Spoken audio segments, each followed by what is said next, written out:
नमस्कार, मैं अभिषेक कुमार और आप देख रहे हैं the news launcher. The news launcher के इस खास कार्यक्रम में आपका बहुत बहुत स्वागत है। बिहार में महागठबंधन के बीच यानी इंडिया गठबंधन के बीच अब तक सीट शेयरिंग को लेकर के कई सारे सवाल हैं कि आखिर कांग्रेस पार्टी को कितनी सीटें मिलेगी।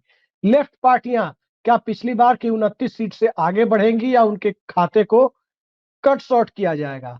और इन सब के बीच मुकेश सहनी को लेकर लंबे समय से ये सवाल उठ रहे हैं कि क्या मुकेश सहनी लालू यादव के यानी तेजस्वी यादव को मुख्यमंत्री बनाने वाले गठबंधन का हिस्सा होंगे या नीतीश कुमार को मुख्यमंत्री बनाने वाले गठबंधन का हिस्सा होंगे।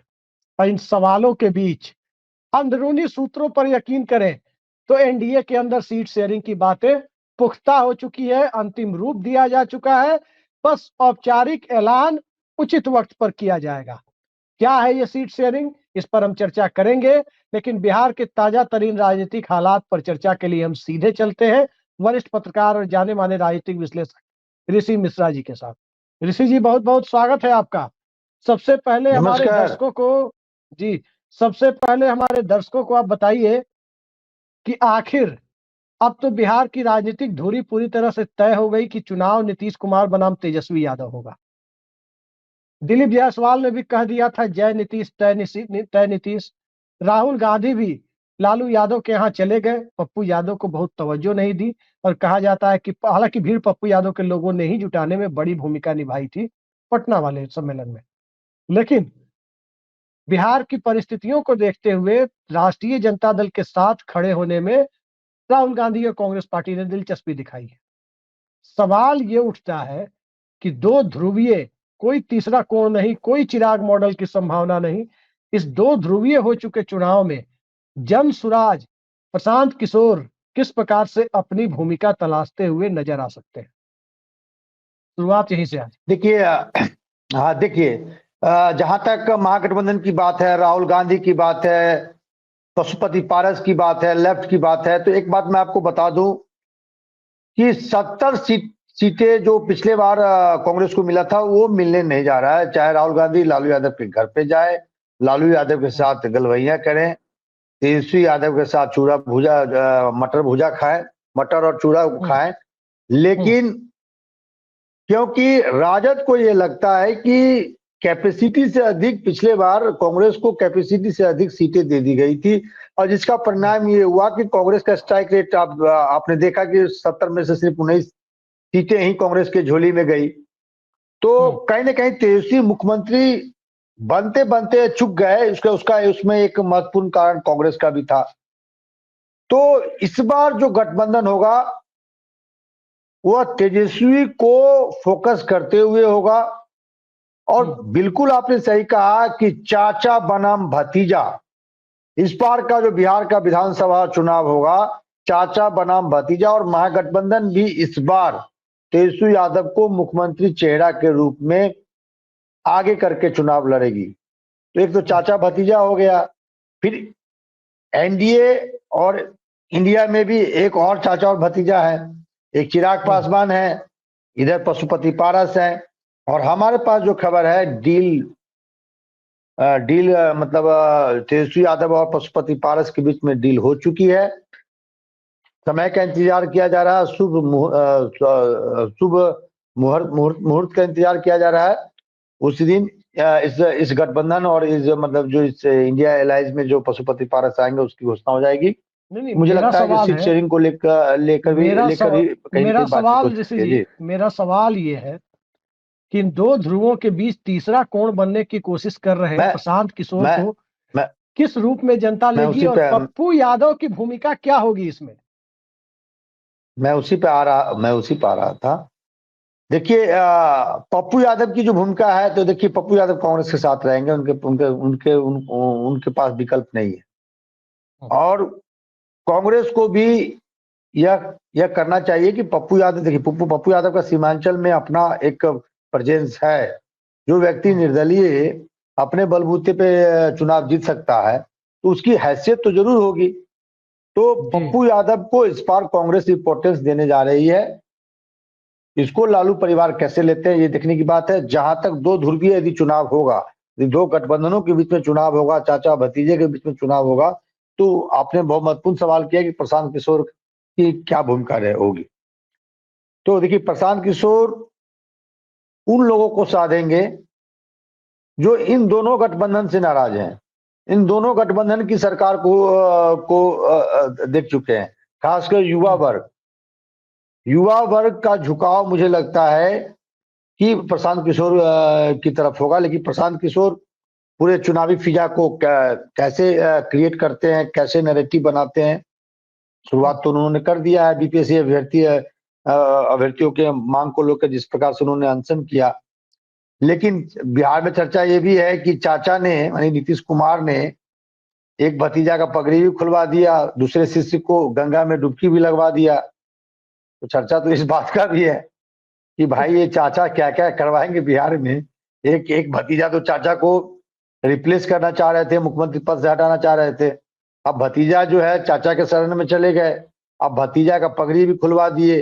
अब भतीजा ही सबसे करीबी है, 2 डिप्टी सीएमओ में सबसे करीबी जो है चाचा भतीजा ही है चाचा के, मतलब दूसरे वाले भतीजा तेजस्वी यादव नहीं, सम्राट चौधरी, समझ रहे हैं ना।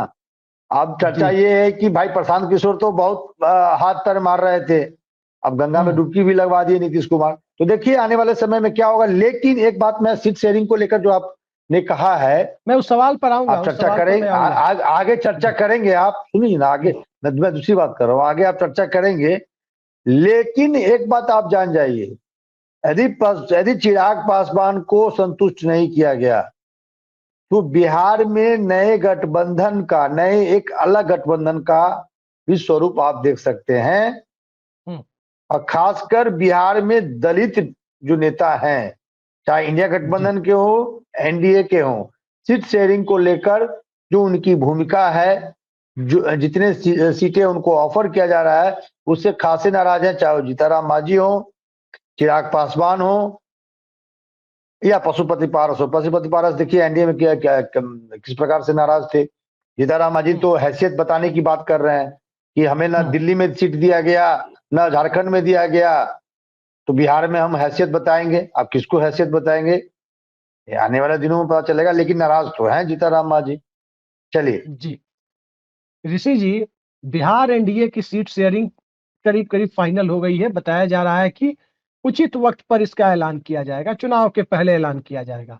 और बताया जा रहा है नीतीश कुमार की शर्तों के अनुरूप हुआ है। स्वाभाविक है, नीतीश कुमार और चंद्रबाबू नायडू की शर्तें क्या है। चंद्रबाबू नायडू के यहाँ चुनाव नहीं है तो पैसा ले रहे हैं, नीतीश कुमार के यहाँ चुनाव है तो वो सीट ले रहे हैं। कि इसमें कुछ मतलब वो लाग लपेट वाली कोई बात नहीं है। अब सवाल उठता है कि चिराग पासवान की पार्टी को कितनी सीटें, वो तो आप बताएंगे ही, लेकिन सीट शेयरिंग के फॉर्मूले जो घोषित हुए हैं, जैसा कि आपने जैसे ही सूचित किया, हमने दर्शकों को बताने का फैसला किया, तो जो बातें सामने आ रही है उसमें तर्क दिए गए हैं। तर्क ये दिए गए कि 2005 के दूसरे चुनाव से, जब से बिहार में स्टेबल गवर्नमेंट चल रही है, पहला चुनाव तो खैर उसमें कोई सरकार ही नहीं बनी थी, 2005 के दूसरे चुनाव से अब तक जो लोक जनशक्ति पार्टी का प्रदर्शन रहा है, वो प्रदर्शन क्या रहा है। 2005 के दूसरे चुनाव में लोजपा को 10 सीटें मिली थी, जिसमें नीतीश कुमार की पहली अस्थाई सरकार बनी थी। वैसे दूसरी बार बनी थी, लेकिन पहली अस्थाई सरकार बनी थी। लोजपा को 10 सीटें मिली थी, रामविलास पासवान उस वक्त अकेले लड़े थे। लालू यादव के साथ मिलकर 2010 में 3 सीटें मिली और सभी विधायक चले गए थे नीतीश कुमार के साथ पार्टी छोड़कर। 2015 में भाजपा के साथ मिलकर सिर्फ 2 सीटें मिली, जबकि लोजपा ने 42 सीटों पर चुनाव लड़ा था। 2015 में 42 सीटों पर चुनाव लड़ा था एनडीए के अंदर, और केवल 3 सीटें मिली, तीनों विधायक इनके चले गए। तो सॉरी, 2 सीटें मिली, दोनों विधायक बने रहे, गए नहीं थे, राजू तिवारी और लालगंज वाले। 2010 में जो सीटें मिली थी, 75 के करीब सीटें लालू यादव ने लड़ने के लिए दी थी, और उस चुनाव में जो 3 विधायक जीते थे 2010 में, वो तीनों चले गए जेडीयू में। 2020 में 1 जीते, यानी 3-2-1, 10, 15, 20 के चुनाव में लोजपा क्रमशः 3, 2 और 1 विधानसभा सीटों पर सिमट गई। तो विधानसभा में इनकी पार्टी का प्रदर्शन बहुत अच्छा नहीं होता है। ये तर्क दिया गया है कि आप सीट लेकर सीट खराब मत कीजिए, लेकिन फिर भी इन्होंने अपनी क्षमता से ज्यादा, जितनी सीटें 2005 के दूसरे चुनाव से कभी नहीं जीते, उतनी सीटें इन्होंने ले ली है। उपेंद्र कुशवाहा की बार्गेनिंग पावर पहले से ही कम थी, क्योंकि लोकसभा चुनाव वो जीत नहीं पाए। जीतन राम मांझी का एक कंसोलिडेटेड वोट बैंक है, 4 उनके सिटिंग विधायक है, तो स्वाभाविक है वो संख्या 4 से कम तो होनी नहीं थी, आप भी जानते हैं। तो क्या है सीट शेयरिंग, जरा हमारे दर्शकों को बताइए। सबसे पहले न्यूज देखिए, लॉन्चर बताएगा, ऋषि जी बताएंगे सबसे पहले। बिल्कुल। मैं उस किनके खाते में कितने सीटें आई है उसको बताने से पहले थोड़ा मैं भूमिका बता दूं। आपने बिल्कुल सही कहा कि हैसियत के हिसाब से डिमांड करना चाहिए। आपने लोजपा ने दिल्ली में 1 सीटें ले ली, लेकिन आपने किसको उम्मीदवार बनाया? जिस तंवर को आपने उम्मीदवार बनाया है वो बीजेपी का नेता है, तो आपके पास तो उम्मीदवार है नहीं। अब हर जगह आपको सीटें चाहिए, झारखंड में चाहिए, दिल्ली में चाहिए, लेकिन दिल्ली में आपने किसको दिया? भाजपा कार्यकर्ता को दिया। अब आता हूं बिहार को लेकर। बिहार को लेकर खासकर एनडीए को लेकर पहली बार किसी चैनल ने, किसी प्लेटफॉर्म ने ये घोषणा करने जा रही है कि किस एलायंस पार्टनर के खाते में कितने सीटें आई हैं। एक करीब करीब तय है, और मैं नहीं कह रहा हूं, दिलीप जायसवाल ने भी इस बात की मुहर लगाई है। उन्होंने संख्या नहीं बताया था, लेकिन मुहर लगाई है कि सीट शेयरिंग हो चुकी है, किसके खाते में कितने सीटें आई है ये तय हो चुकी है। तो सबसे पहले छोटे पार्टनर से शुरू करता हूं। जो हमारे जीतनराम मांझी हैं, जो नाराज चल रहे हैं, उन्होंने कहा है कि बिहार में हम हैसियत बताएंगे। क्या वो हैसियत नीतीश कुमार को बताएंगे या नरेंद्र मोदी को बताएंगे? तो उनके खाते में 5 सीटें गई है, यानी जीतनराम मांझी को सिर्फ 5 सीटें दिया गया है। उसके बाद जो दूसरे अलायंस पार्टनर है उपेंद्र कुशवाहा, उनको भी 5 सीटें ऑफर की गई है। उसको कैसे लेते हैं उपेंद्र कुशवाहा, ये देखने वाली बात होगी। और उपेंद्र कुशवाहा की हैसियत भी बिल्कुल आपने सही कहा, लोकसभा चुनाव के बाद, जैसे लोकसभा चुनाव में उनकी दुर्गति हुई और किस प्रकार से नीतीश कुमार और बीजेपी के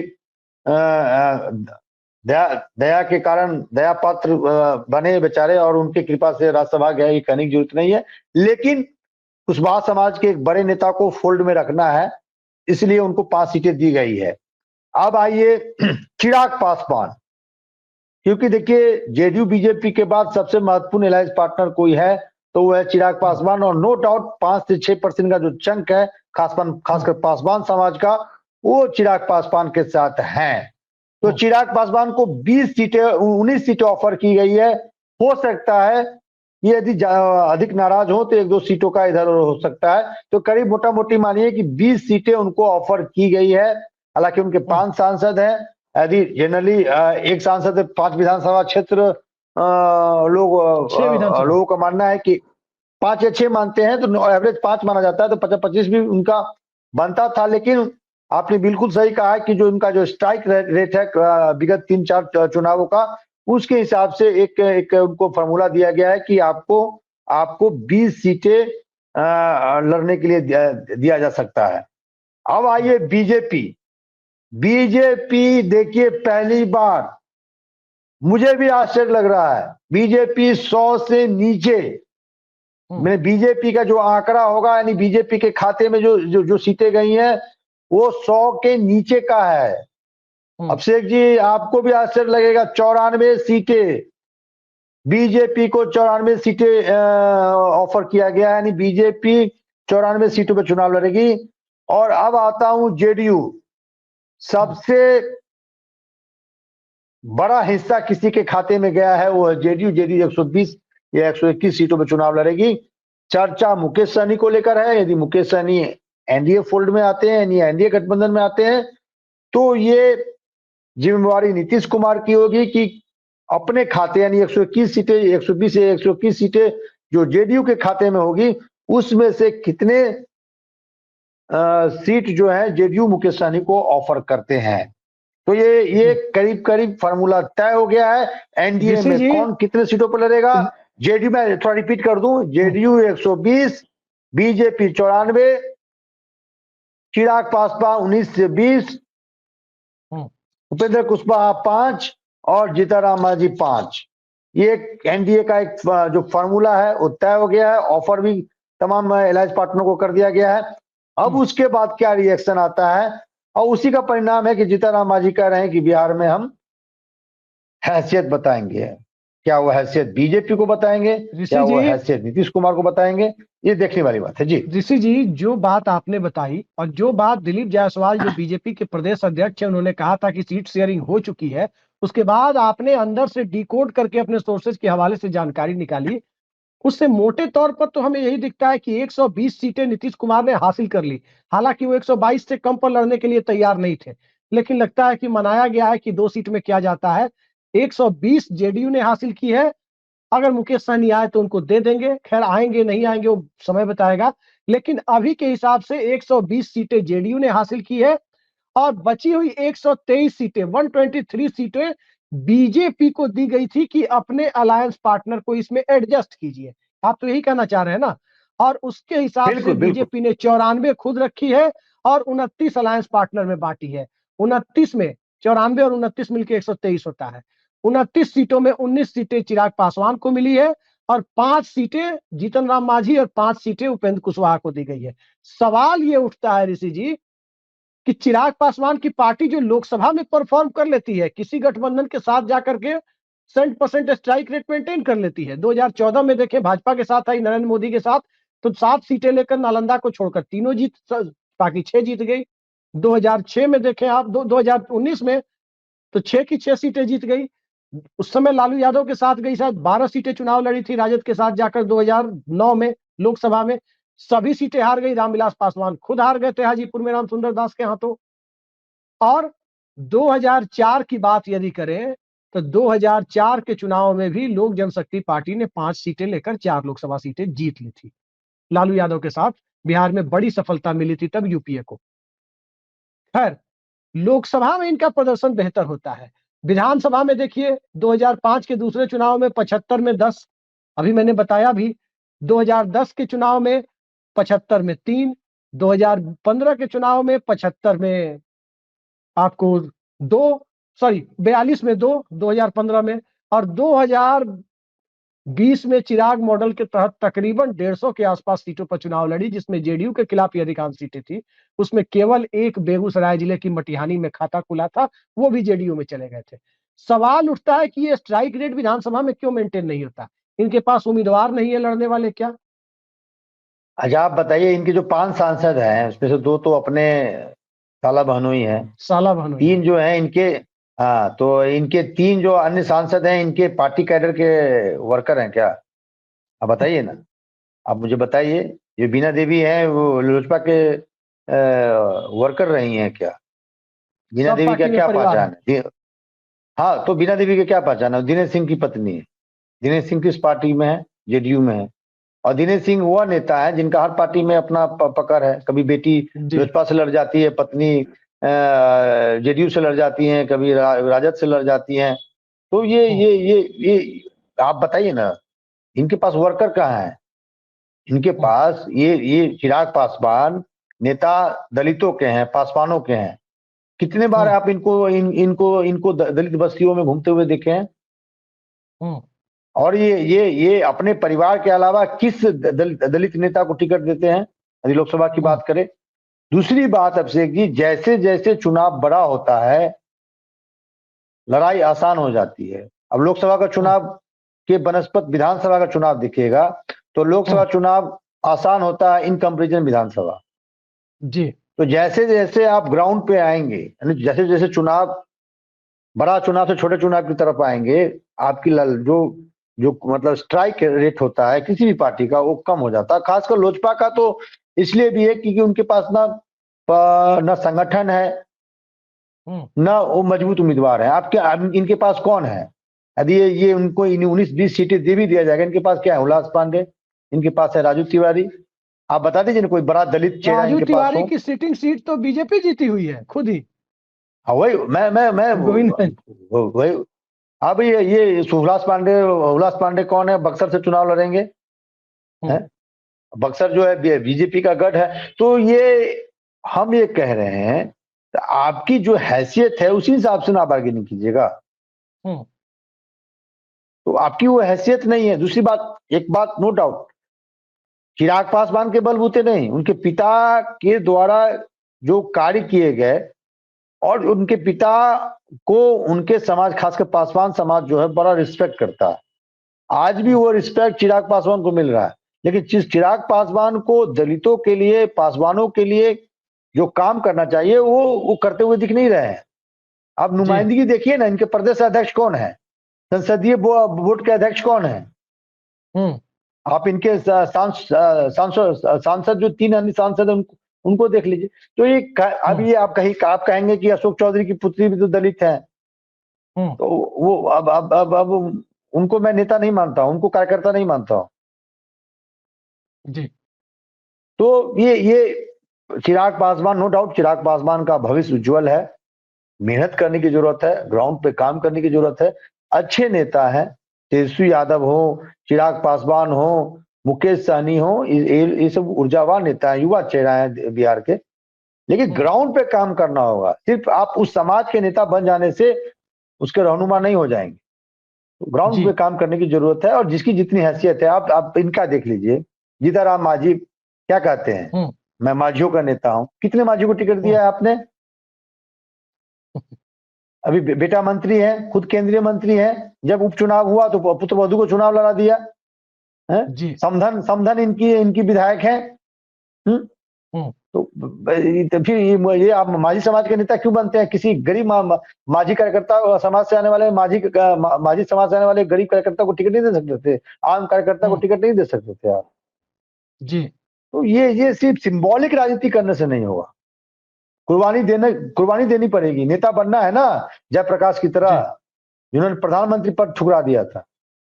नहीं, आप कहने नेता से बनने नहीं की होता बात है करते कि हैं। देखिए, ये लोग नेता बनने के पहले ही सांसद बन गए थे 2014 में। चिराग पासवान, ऐसी बात नहीं है। लोग सांसद बन के भी नेता नहीं बन पाते, और लोग बिना सांसद विधायक बने भी नेता बन जाते हैं।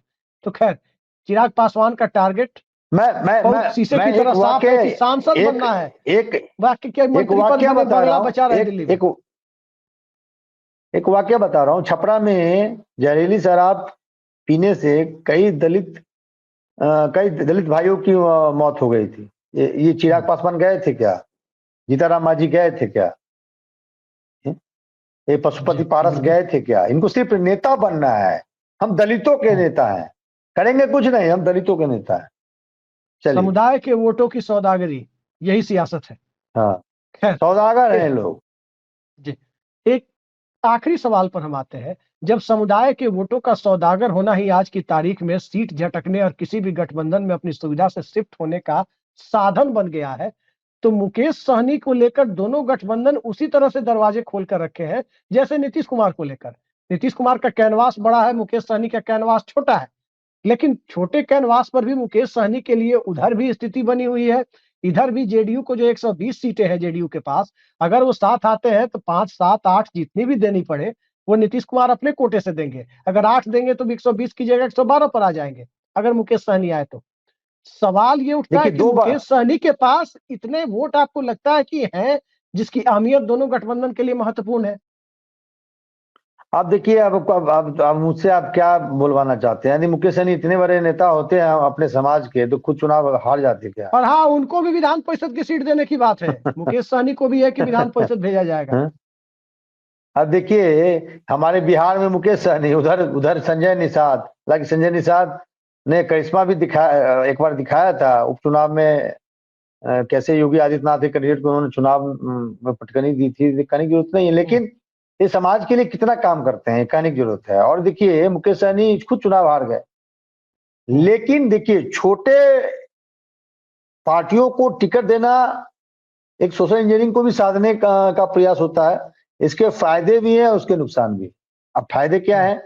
तो सोशल इंजीनियरिंग में यदि आप सिंबॉलिक यदि मुकेश सहनी को लेते हैं तो एक मलाह भाइयों में समाज मैसेज आता है कि भाई हमारे जो रहनुमा है, हालांकि मैं इन लोगों को रहनुमा नहीं मानता हूँ, सौदागर मानता हूँ। ये जब रिप्रेजेंटेशन देने की बात होगी तो अपने बेटे बेटियों को देंगे, अपने भाइयों को देंगे, किसी गरीब मलाह से समाज से आने वाले व्यक्ति को तो देंगे नहीं। तो सिंबॉलिक है, सोशल इंजीनियरिंग है। एक सिंबॉलिक हो जाता है कि भाई हमारे समाज से आने वाले नेता को दिया। तो फायदे भी हैं, नुकसान इसका ये है अभिषेक जी, यदि इनको 10 सीटें, मान लीजिए एक एग्जाम्पल दे रहा हूँ, 10 सीटें नीतीश कुमार ने दे दिया, 4-5 जीत के भी आ गए। अब बाद में जो रसाकसी वाला जो माहौल बनता है, उसके बाद देखा ना बीजेपी ने इनके तमाम विधायकों को तोड़ लिया। तो ऐसे 4-5 जो विधायक चुन के आते हैं, चाहे उपेंद्र कुशवाहा हो, चाहे जीतन राम मांझी हो, इनको तोड़ना बड़ा आसान होता है भाई। मतलब 5 दिए, 2 जीत गया, दोनों को मंत्री पद ऑफर कर दीजिए, पूरा पार्टी ही विलय हो जाता है। तो ऐसे छोटे पार्टनर को बड़ी पार्टियां जो हैं टिकट देने, मतलब टिकट देने से बचते हैं। प्रयास में ये रहते हैं कि सिंबल उनका हो, कार्यकर्ता मेरा हो। जैसे दिल्ली में चिराग पासवान ने किया है, सिंबल लोजपा का है, नेता बीजेपी का है। थोड़ा भी हिरिंग करेंगे, वो विधायक को सीधे पार्टी में मर्ज कर देंगे। तो ये है, आपने सही कहा, इसके फायदे भी हैं, इसके नुकसान भी। चलिए, फायदे नुकसान के बीच एनडीए की अंदरूनी कलई तो आपने खोल दी कि एनडीए में ये हो गया।